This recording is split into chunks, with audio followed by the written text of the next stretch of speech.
ലേട്ടാ ഒരുപക്ഷെ നമ്മളൊക്കെ എത്രയോ ഭാഗ്യം ചെയ്തവരാണ് എന്ന് തോന്നിപ്പോകും. കാരണം അവിടെ സംസാരിക്കുന്നവർ അത്തരത്തിലുള്ള കാര്യങ്ങളാണ് പങ്കുവയ്ക്കുന്നത്. ഈ കടകളൊക്കെ നഷ്ടപ്പെട്ടു പോയവരുണ്ട്, ഇനി അവിടെ കച്ചവടമൊന്നും നടത്താൻ സാധ്യമല്ല, കാരണം ആ പ്രദേശമില്ല. അതിനേക്കാൾ അവരെ വിഷമിപ്പിക്കുന്നത് ഈ ജീവനോപാധി നഷ്ടപ്പെട്ടത് മാത്രമല്ല, ഉറ്റവരെയും ഉടയവരെയും അല്ലെങ്കിൽ അന്യരാണ്, പക്ഷേ ബന്ധുക്കളെക്കാൾ കൂടുതൽ കാണുന്നവരും സഹകരിക്കുന്നവരുമാണ്. അവരെ ഒന്നും കാണാനില്ല. മാത്രമല്ല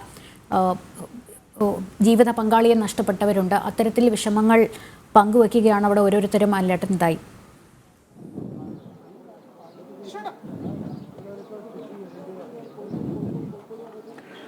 അതെ ലക്ഷ്മി, ഒരു കുടുംബം പോലെയാണ് ഇവർ കഴിഞ്ഞിരുന്നത്. ഇത് ഒരു ചെറിയൊരു പ്രദേശമാണ്. പക്ഷേ ഇവരുമായിട്ട് സംസാരിച്ചപ്പോൾ എനിക്ക് മനസ്സിലാക്കാൻ സാധിച്ചത് ഈ കക്ഷി രാഷ്ട്രീയത്തിനും അതുപോലെ ജാതി മത വർഗ വർണ്ണങ്ങൾക്കൊക്കെ അതീതമായിട്ട് നല്ലൊരു ഒരു കുടുംബം പോലെ താമസിച്ചിരുന്നവരാണ്. അതുകൊണ്ടാണ് ഇവർക്ക് ഇവരുടെ ബന്ധുക്കളുടെ അതുപോലെ ഇവരുടെ സുഹൃത്തുക്കളുടെയൊക്കെ വിയോഗം ഇവർക്ക് താങ്ങാനാവാത്തതായിട്ട് മാറിയിരിക്കുന്നത്. മാത്രമല്ല ഇത് ഈ വിനോദസഞ്ചാര മേഖല കൂടിയാണ്. ഇവിടെ ഈ മുണ്ടക്കൈ പ്രദേശം അതുപോലെ പുഞ്ചിരി വട്ടം ഇതൊക്കെ വിനോദസഞ്ചാര മേഖല കൂടിയായതുകൊണ്ട് അതുമായി ബന്ധപ്പെട്ട അനുബന്ധമായിട്ട് ഒക്കെ ജീവിക്കുന്നവരാണ്. അതുകൊണ്ട് എപ്പോഴും വിനോദസഞ്ചാരികൾ എത്തുന്ന, അത് വിദേശത്തു നിന്നുൾപ്പെടെ വിനോദസഞ്ചാരികൾ എത്തുന്ന ഒരു മേഖല കൂടിയാണ് ഇത്. അതുകൊണ്ട് ഇവർ വലിയ പ്രതീക്ഷ അർപ്പിച്ച ഈ വിനോദസഞ്ചാരത്തിൽ വലിയ പ്രതീക്ഷ അർപ്പിച്ച ഒരു വിഭാഗം കൂടിയാണ്. അതിനനുസൃതമായിട്ട് ഇവരുടെ വ്യാപാര സ്ഥാപനങ്ങൾ മുന്നോട്ട് കൊണ്ടുപോവുകയായിരുന്നു. അതിനിടയിലാണ് ഇങ്ങനെ വലിയൊരു ആഘാതം ഉണ്ടായിരിക്കുന്നത്. എന്നോടൊപ്പം ഉള്ളത് ഇവിടെ ഈ ചൂരൽമല അങ്ങാടിയിൽ കട നടത്തുന്ന ശ്രീ വൈഷ്ണവാണ്. വൈഷ്ണവ്, അന്ന് എന്താണ് സംഭവിച്ചത്, ഓർത്തെടുക്കാൻ സാധിക്കുന്നുണ്ടോ താങ്കൾക്ക്? ഒരു 8 മണി ആയി കഴിഞ്ഞപ്പം പുഴയിലൊക്കെ അത്യാവശ്യം നല്ല വെള്ളമായി. ഞാൻ 9 മണിക്ക് കട പൂട്ടി പോകുന്ന ആളാണ്. അപ്പം വെള്ളമായപ്പോൾ ഞാൻ ഇനിയിപ്പം വീട്ടിലേക്ക് പോകാമെന്ന് പറഞ്ഞ് വീട്ടിലേക്ക് പോയി. ഞങ്ങൾ സാധാരണ ഭക്ഷണമൊക്കെ കഴിക്കുന്ന പോലെ ഭക്ഷണം കഴിച്ച് കിടന്നുറങ്ങി. എന്തായാലും പുഴയിൽ വെള്ളം കൂടാണ് എൻ്റെ വീടിൻ്റെ അത്രയ്ക്ക് എത്തില്ല എന്നുള്ളൊരു വിശ്വാസം ഉണ്ടായിരുന്നു. കാരണം ഞാനിവിടെ ജനിച്ചു വളർന്നതാണ്. പുഴയിൽ വെള്ളം വരാറുണ്ട് എല്ലാ വർഷവും, പക്ഷെ ഇത്രത്തോളം വരലില്ലായിരുന്നു. അങ്ങനെ ഉറങ്ങി ഒരു മണി സമയമൊന്നും അറിയില്ല സാറേ, ഏകദേശം ആ ഒരു സമയം. അപ്പോൾ വലിയൊരു സൗണ്ട് കേട്ട് ഞങ്ങൾ എണീറ്റ് നോക്കുമ്പം വീടിൻ്റെ മുറ്റത്തെല്ലാം വെള്ളമാണ്. പിന്നെ അത് കൂടി വന്ന് എൻ്റെ ജനാലിൻ്റെ ഹൈറ്റിലെത്തി. പിന്നെ പുറത്തിറങ്ങാൻ പറ്റാതായി. ഞാനും എൻ്റെ മക്കളും ഉണ്ട്, വൈഫും ഉണ്ട്. അങ്ങനെ കുറച്ച് കഴിഞ്ഞപ്പോൾ എൻ്റെ വണ്ടിയെല്ലാം ഇങ്ങനെ പോകുന്നത് കാണുന്നുണ്ട്, വെള്ളത്തിൽ ഒഴുകി പോകുന്നത് ഞാൻ കണ്ടിരുന്നു. ആ വണ്ടി പോട്ടെ സാരില്ലാന്ന് വിചാരിച്ച് ഞങ്ങൾ അങ്ങനെ തന്നെ നിന്നു. ഒരു അരമണിക്കൂർ കൊണ്ട് വെള്ളം താഴ്ന്നതിൻ്റെ ശേഷം എൻ്റെ ഏട്ടനും വന്നിരുന്നു. അവിടെ വെള്ളം ഏട്ടൻ്റെ വീട് പുഴയുടെ വക്കത്ത്, ഇങ്ങോട്ട് എൻ്റെ വീട്ടിലേക്ക് വന്നിരുന്നു. അന്നൊരു 8 മണിയാകുമ്പോൾ പുള്ളി താമസിക്കുകയായിരുന്നു. സ്കൂൾ റോഡിന് ചൂരൽമല സ്കൂൾ റോഡിന്. അങ്ങനെ പുള്ളി പറഞ്ഞു തന്നാൽ ഇനി പൊട്ടലെല്ലാം കഴിഞ്ഞു, എന്ത് സംഭവിച്ചു എന്നുള്ളത് നമുക്ക് രാവിലെ നോക്കാം, നമുക്ക് വീട്ടിൽ തന്നെ നിൽക്കാം. കാരണം കറണ്ട് കമ്പിയെല്ലാം എൻ്റെ വീടിന് മുകളിൽ കൂടെ വീണ് കിടക്കുന്നുണ്ടായിരുന്നു. അപ്പോൾ ഈ ചളിയിലും നമ്മൾ കിണറൊക്കെ ഉള്ളത് എവിടെ എന്താണെന്ന് അറിയില്ല, ഇറങ്ങണ്ട എന്ന് പറഞ്ഞു. അങ്ങനെ വീട്ടിൽ തന്നെ ഞങ്ങളിരുന്നു. വീട്ടിലിരുന്ന് ഒരു അരമണിക്കൂർ കഴിഞ്ഞപ്പം ഒരു പയ്യൻ റോഡിൽ കൂടെ പോകുന്നുണ്ട്. പുത്തുമല ഉള്ളതാണ്. പുത്തുമല എന്ന് പറഞ്ഞാൽ ഇവിടുന്ന് 3 കിലോമീറ്റർ ഉണ്ട്. പുള്ളി JCB ഓടിക്കുന്ന പേര് ബാബു എന്നാണ്. പുള്ളി വന്നിട്ട് പറഞ്ഞു, ഏട്ടാ എന്നെ കണ്ടുപരിചയമുള്ളതാണ്, ഏട്ടാ നിങ്ങൾ അവിടെ ഇറങ്ങിക്കോന്ന് പറഞ്ഞു. അപ്പം ഞങ്ങൾ അവരോടും പറഞ്ഞു, പൊട്ടിക്കഴിഞ്ഞല്ലോ ഇനി രാവിലെ നോക്കാം, അല്ല നമുക്ക് പുറത്തിറങ്ങുന്ന സേഫ് എന്ന് പറഞ്ഞിട്ട് പുള്ളി വന്നിട്ട് എൻ്റെ കുട്ടീനെ എടുത്ത് പുള്ളിയുടെ തോളിൽ വെച്ച് ഇവിടെ നിന്ന് ഒരു എത്രയപ്പം പറയുക, ഒരു 2 മിനിറ്റ് ഞങ്ങൾ അപ്പുറം വീട്ടിൽ നിന്ന് ഇറങ്ങി അങ്ങ് എത്തിയിട്ടുള്ളൂ. എന്താണ് സംഭവം എന്നൊന്നും അറിയില്ല സാറേ. അതിന് മാത്രം വലിയ ശബ്ദവും മോളിച്ച് ഞാൻ എൻ്റെ മക്കളെയും റോഡിൽ കൂടെ വലിച്ചുകൊണ്ട് ഓടി ആ കുന്നിൻ്റെ മുകളിലേക്ക് കയറി. തിരിഞ്ഞു നോക്കുമ്പം വീട് എവിടെയാണോ എന്താണോ ഒന്നും അറിയുന്നില്ല. ആ സ്ഥലം പോലും ഒന്നും മനസ്സിലാകുന്നില്ല. വളരെ ശക്തിയായിട്ട് വീടിൻ്റെയൊക്കെ എത്രയോ ഉയരത്തിലാണ്, എന്താ വരുന്നതെന്ന് അറിയില്ല. രാത്രിയാണ്, ഒരു കറുപ്പ് മാത്രം കാണുന്നുണ്ടായിരുന്നു. ഞങ്ങൾ ഓടി ആ കുന്നിൻ്റെ മുകളിൽ കയറി. രാത്രി 2:30-3 മണിക്ക് കയറിയിട്ട് അവിടെ ഇരുന്നു. നേരം വെളുക്കുന്നവരെ ഇങ്ങോട്ട് പാസ് ചെയ്യുമ്പോൾ അപ്പുറത്തെ സൈഡിലുള്ളവർ പറയുന്നുണ്ട്, ഇങ്ങോട്ട് പോകല്ലേ, ആനയുണ്ട് എന്ന് പറഞ്ഞു. എങ്ങോട്ട് പോകാനാ, അവിടെ തന്നെ ഇരുന്നു ആ കാട്ടിനകത്ത് മക്കളെയും കൊണ്ട്. ഞാൻ മുണ്ട് മാത്രം എടുത്ത് മുണ്ടെല്ലാം പോയി വിറച്ച് ആ കാട്ടിനകത്ത് മക്കളെയും കൊണ്ടിരുന്നു. നേരം വെളുക്കാറായി. ഒരു 4 മണിയാകുമ്പോൾ വീണ്ടും ഒരു പൊട്ടും കൂടെ പൊട്ടി. ഞാൻ മക്കളോട് പറഞ്ഞു, മക്കളെ ഇനി നമുക്ക് രക്ഷയില്ല, ഓടാനും സ്ഥലമില്ല. അച്ഛനെ കെട്ടിപ്പിടിച്ച് അവിടെ ഇരുന്നത്. അങ്ങനെ നേരം വെളുത്തു. ഏകദേശം ഒന്ന് വെളിച്ചം വന്നപ്പോൾ ഈ പള്ളിയുടെ ഈ കുന്നുകൂടെ ഞങ്ങൾ അവിടം വരെ എത്താൻ ഞങ്ങൾക്ക് കഴിഞ്ഞു. പിന്നെ അവിടെ നിന്ന് നടക്കാൻ പറ്റിയില്ല. ആ കൂട്ടത്തിൽ കുറച്ച് വേറെ ഫാമിലിയും അങ്ങോട്ട് ഓടിക്കയറിയവരെയൊക്കെ കണ്ടുമുട്ടി. പിന്നെ ഇവിടെ നിന്ന് കുറേ ആളുകൾ ഓടി വന്ന് എടുത്ത് ഹോസ്പിറ്റലിലേക്ക് കൊണ്ടുപോയി. 2 ദിവസം ഹോസ്പിറ്റലായിരുന്നു. മോളെ കാലിനും ചെറിയ പരിക്കുണ്ട്. അതൊക്കെയാണ് ഉണ്ടായിരുന്നത്. അപ്പോൾ 4-5 ദിവസം ഇത് അന്ന് സംഭവിച്ചതിന് ശേഷം പിന്നെ ഞാനിപ്പോഴാണ് വരുന്നത്. ഇവിടെ ചെറിയൊരു കടയുണ്ട്, അതിൽ എന്തെങ്കിലും കുറച്ച് സാധനങ്ങളൊക്കെ ഉണ്ടെങ്കിൽ എന്താ ഹോട്ടലാണ് നടത്തിക്കൊണ്ടിരിക്കുന്നത്? ഹോട്ടൽ നടത്തിക്കൊണ്ടിരുന്നതാണ്. അപ്പോൾ അരിയൊക്കെ ഉണ്ട്, ആർക്കും വേണമെങ്കിലും എടുത്ത് കൊടുക്കാമെന്ന് വിചാരിച്ച് വന്നതാണ്. ഇവിടെ ഒരുപാട് പേര് ഇതിനും വലിയ വലിയ നഷ്ടങ്ങളും ദുഃഖങ്ങളും ഉള്ള ആൾക്കാർ ഇവിടെ ഉണ്ട്. അത് വെച്ച് നോക്കുമ്പോൾ നമ്മളതൊന്നും ഒന്നുമല്ല. അപ്പം ഞങ്ങൾ ആഴ്ചക്കാണ് സാധനം ഇറക്കുന്നത്. അപ്പോൾ അതിനകത്ത് അരിയുണ്ട്, കുറച്ച് അങ്ങനത്തെ സാധനങ്ങളുണ്ട്. അത് ആർക്കും വേണം എടുത്ത് കൊടുക്കാമെന്ന് വിചാരിച്ച് ഇങ്ങോട്ട് പോകുന്നത്. ഇപ്പോൾ വീട് പോയി നോക്കുമ്പോൾ അവിടെ എവിടെയാണ് വീടിന്ന് ജനിച്ച് വളർന്നതാണ് ഞാൻ ജനിക്കുമ്പോഴേ എൻ്റെ അച്ഛൻ അവിടെ സ്ഥലമുള്ളതാണ്. അപ്പോൾ ഏതാണെന്ന് എനിക്ക് പോലും മനസ്സിലാകുന്നില്ല, എവിടെ വീടുണ്ടായതെന്ന് അറിയുന്നില്ല. അതാണ്. അപ്പോൾ ഒരുപാട് അതിനും വലിയ ദുഃഖത്തിലുള്ള കുറേ ആൾക്കാരുണ്ട്. ഞാനിപ്പോൾ കരുതുന്നത് നമ്മളതൊന്നുമല്ല. കാരണം എൻ്റെ മക്കൾക്കൊന്നും സംഭവിച്ചിട്ടില്ല, വൈഫിനൊന്നും സംഭവിച്ചിട്ടില്ല, എനിക്കൊന്നും ചെറിയ ചെറിയ പരിക്കുകൾ.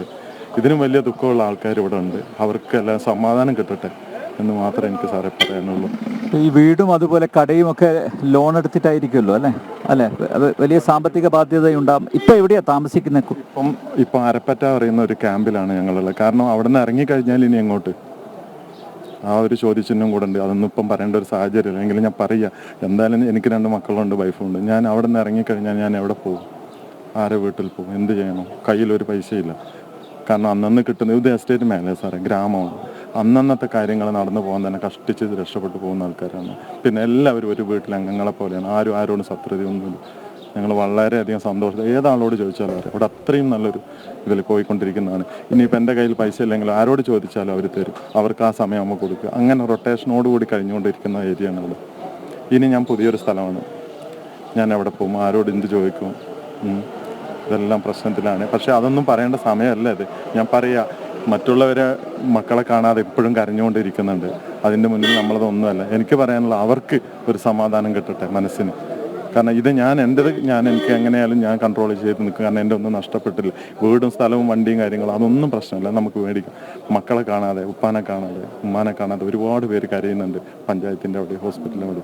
അവർക്കെല്ലാം മനസ്സിനൊരു സമാധാനം ദൈവം കൊടുക്കട്ടെ എന്ന് മാത്രമേ പറയുന്നുള്ളൂ സാറേ. അടുത്ത സുഹൃത്തുക്കളൊക്കെ നഷ്ടപ്പെട്ട കൂട്ടത്തിലുണ്ടോ? എൻ്റെ സുഹൃത്തുക്കളുണ്ട്. എൻ്റെ വീടിൻ്റെ തൊട്ട് താഴെ സിദ്ധരാജ്, അപ്പനെന്നാ ഞങ്ങളൊക്കെ വിളിക്കുക. അവനും അവൻ്റെ വൈഫ്, അവൻ്റെ മോന്, അതിൻ്റെ തൊട്ടടുത്ത് അവൻ്റെ ഏട്ടനുണ്ട്. അവരും ഇതുപോലെ തന്നെയാണ്. ആ ദുഃഖത്തിൻ്റെ മുന്നിൽ നമ്മളതൊന്നും ഒന്നുമല്ല. ഞാനൊന്നും പറയുന്ന പോലുമില്ല എൻ്റെ കാര്യങ്ങൾ. കാരണം അവർക്കെല്ലാവർക്കും ബാക്കിയുള്ളവരുണ്ട്, അവരുടെ വീട്ടിൽ 1-2 അംഗങ്ങളുണ്ട്. അവരിപ്പോഴും കരഞ്ഞുകൊണ്ടിരിക്കുകയാണ്. അവർക്കെല്ലാം ദൈവം ഒരു ബലം കൊടുക്കട്ടെ, ഇനി ജീവിതത്തിലേക്ക് പോകാനുള്ളൊരിത് കൊടുക്കട്ടെ എന്ന് എനിക്ക് പറയാനുള്ളൂ. എന്തായാലും ഈ നാട് ഉയർത്തെഴുന്നേൽക്കേണ്ടിയിരിക്കുന്നു. നിരവധി ദുരന്തങ്ങൾക്ക് നമ്മൾ സാക്ഷ്യം വഹിച്ചതാണ്. പക്ഷേ സർക്കാരിൻ്റെ സഹായം വേണം. മാത്രമല്ല സന്നദ്ധ സംഘടനകളിൽ നിന്നൊക്കെ ഒരുപാട് സഹായങ്ങൾ ലഭിക്കുന്നുണ്ട്.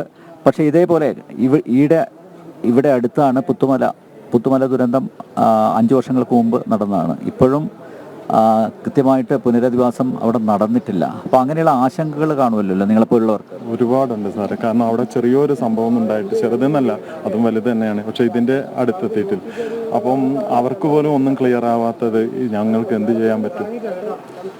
10-20 വീടുകളെങ്ങാനുമാണ് നഷ്ടപ്പെട്ട് തോന്നുന്നത്. കറക്റ്റ് എനിക്കറിയില്ല. ആ കണക്കിന് ഇവിടെ 200 ചില്ലാനം വീടുകൾ ആര് ചെയ്തു തരും? ഈ ഒച്ചയും ബഹളമൊക്കെ കുറച്ച് ദിവസം കഴിയുമ്പോൾ കഴിയും. ഞങ്ങളെപ്പോലെ ഒന്നുമില്ലാത്ത ഒരു പെരുവഴിയിലാണ്. ഇതെല്ലാം മനസ്സിനകത്തുണ്ട്. പിന്നെ സാറേ എനിക്ക് പറയാനുള്ളത്, ഇപ്പം 84 കരിമുറ്റെന്ന് പറയുന്ന ഒരു സ്ഥലം പൊട്ടിയിരുന്നു.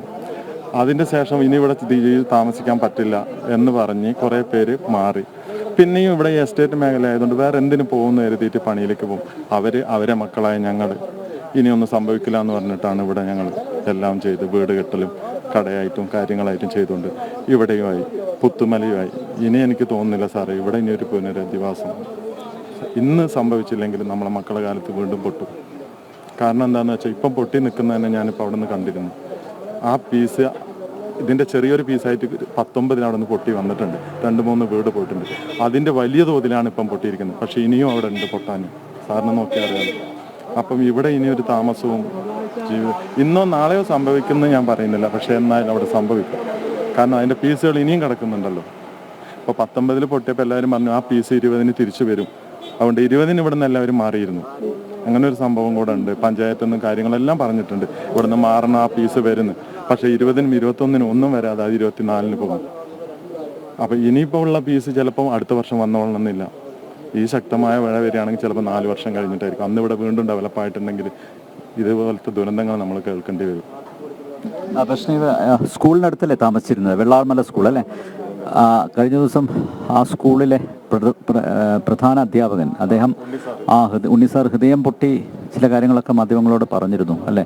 നല്ലൊരു സ്കൂള് അല്ലേ, പ്രകൃതി രമണീയമായ അന്തരീക്ഷം അല്ല, അത് മാത്രമല്ല ഈ പ്രകൃതി സംരക്ഷണത്തിന് വേണ്ടി ആ വിദ്യാർത്ഥികളെല്ലാം ഒത്തൊരുമിച്ച് പ്രവർത്തിച്ചു. എന്നിട്ട് പ്രകൃതി അവരോട് ഈ ക്രൂരത കാണിച്ചു എന്നാണ് ഉണ്ണിമാഷ് കഴിഞ്ഞ ദിവസം പറഞ്ഞത്. അതിൽ ഈ മാഷ്മാരൊരു കാര്യം പറയുമ്പോൾ സാറേ, ഇങ്ങോട്ടേക്ക് വരാൻ ഒരു അധ്യാപകർക്കും വലിയ താല്പര്യം കാണാറില്ല ഫസ്റ്റ്. പക്ഷെ അവരിവിടെ വന്നിട്ടുണ്ടെങ്കിൽ ഏത് അധ്യാപകരോട് ചോദിച്ചാലും മതി, ഞങ്ങൾ 10 വർഷമായി ഇവിടെ, 8 വർഷം, കാരണം അവരുടെ വീടെല്ലാം ദൂരമാണ്. പക്ഷേ എങ്കിലും അവരിവിടെ സെറ്റിലാകാണ്, കാരണം ഇവിടെ അത്രയും ഐക്യമാണ്. സ്കൂള് കഴിഞ്ഞു പോയാലും ഞങ്ങളെ പഠിപ്പിച്ച മാഷാണ് എന്നുള്ള റെസ്പെക്റ്റ് എന്നും ചെയ്യാറുണ്ട്. അതുകൊണ്ടാണ് അവരൊന്നും അവർക്ക് ട്രാൻസ്ഫർ കിട്ടും, 4 വർഷം 3 വർഷം കഴിഞ്ഞാൽ കിട്ടും. പക്ഷെ അവരാരും പോകില്ല. ഇപ്പോൾ തന്നെ ഈ സ്കൂളിലുള്ളവർ എല്ലാം 5, 8, 10, 12 വർഷമായ അധ്യാപകരാണ്. വയനാട്ടിലേക്ക് ഇങ്ങോട്ടേന്ന് പറയുമ്പോൾ ഫസ്റ്റ് എല്ലാവരും മടിക്കും. പക്ഷേ ഇവിടെയാണ് ഞങ്ങളെ സ്വർഗം. ആ സ്വർഗഭൂമി എല്ലാവരും പറയലുണ്ട്, ഇവിടെ അത്രയും മനോഹരമാണ്. അതെല്ലാം പോയി. പക്ഷേ ഇനി ഇവിടെ താമസിക്കാൻ പറ്റുന്ന എൻ്റെ ഒരു ഇത് പറയുന്ന ചിലപ്പം അറിവുള്ളവർ പറയും ഓക്കെ എന്നൊക്കെ. പക്ഷെ എൻ്റെ ഒരു അഭിപ്രായത്തിൽ ഇതാണ് 84 പൊട്ടി, പുത്തുമല പൊട്ടി. ഈ പൊട്ടിയ സ്ഥലത്ത് തന്നെ ഇതിൻ്റെ മുന്നും പൊട്ടിയിട്ടുണ്ട്. വർഷത്തിന് ശേഷം അല്ലേ വീണ്ടും പൊട്ടി, ഇത്രയും വലിയൊരു ആഘാതത്തിൽ പൊട്ടിയിരിക്കുന്നത്. പക്ഷേ ഇനിയും അവിടെ പൊട്ടാനുണ്ടല്ലോ സാറേ. അപ്പോൾ ഇനി നമ്മളിവിടെ ഡെവലപ്പാക്കി എടുത്തിട്ടുണ്ടെങ്കിൽ നമ്മളെ മക്കളെ കാലമായാലും വീണ്ടും ഇത് സംഭവിക്കുമെന്നാണ് എനിക്ക് തോന്നുന്നത്. അപ്പം ഇതിന് ഗവൺമെൻറ് എന്ത് ചെയ്യും? സാറ് നമ്മൾ നേരത്തെ പറഞ്ഞ പോലെ പുത്തുമലയിലെ അതുവരെ ഒന്നും ചെയ്തു കൊടുക്കാൻ കഴിഞ്ഞിട്ടില്ല ഗവൺമെൻറ്. ഇത്രയും വലിയൊരു ഇത്രയും വലിയ ജനങ്ങൾ എന്ത് ചെയ്യും? ഇങ്ങനെയൊക്കെ ഓരോ ചോദ്യചിഹ്നങ്ങളും മുന്നിലുണ്ട്. അതിനിപ്പുറത്ത് നോക്കുമ്പോൾ ഒന്നും കിട്ടാത്ത, അച്ഛനെ കാണാതെ, മക്കളെ കാണാതെ, അമ്മയെ കാണാതെ, സഹോദരങ്ങളെ കാണാതെ കുറേ പേര് കരഞ്ഞു നിൽക്കുന്നത്. ഇതാണ് ഇവിടുത്തെ. പക്ഷേ എന്തായാലും വിഷമിക്കരുതെന്ന് പറയാൻ എനിക്ക് അർഹതയില്ല. വേദനയുടെ അങ്ങേ ഒരു പരകോടിയിലാണ് താങ്കൾ നിൽക്കുന്നത് എന്ന് അറിയാം. പക്ഷേ എങ്കിലും ഞങ്ങളെപ്പോലുള്ളവർ ചേർത്ത് പിടിക്കുകയാണ് താങ്കളെ. എന്തായാലും ഈ പുനരധിവാസവുമായി ബന്ധപ്പെട്ടുള്ള കാര്യങ്ങൾ അതൊക്കെ ഭരണാധികാരിയുടെ ശ്രദ്ധയിൽ പെടുത്തും. ആ ഒരു ഉറപ്പ് തരികയാണ്. മറ്റെന്തൊക്കെ സഹായങ്ങൾ വേണം അത് ഞങ്ങളുമായിട്ട് ബന്ധപ്പെടുക. ഞങ്ങൾ എന്തിനും സന്നദ്ധരായിട്ട് നിൽക്കുകയാണ്. Thank you.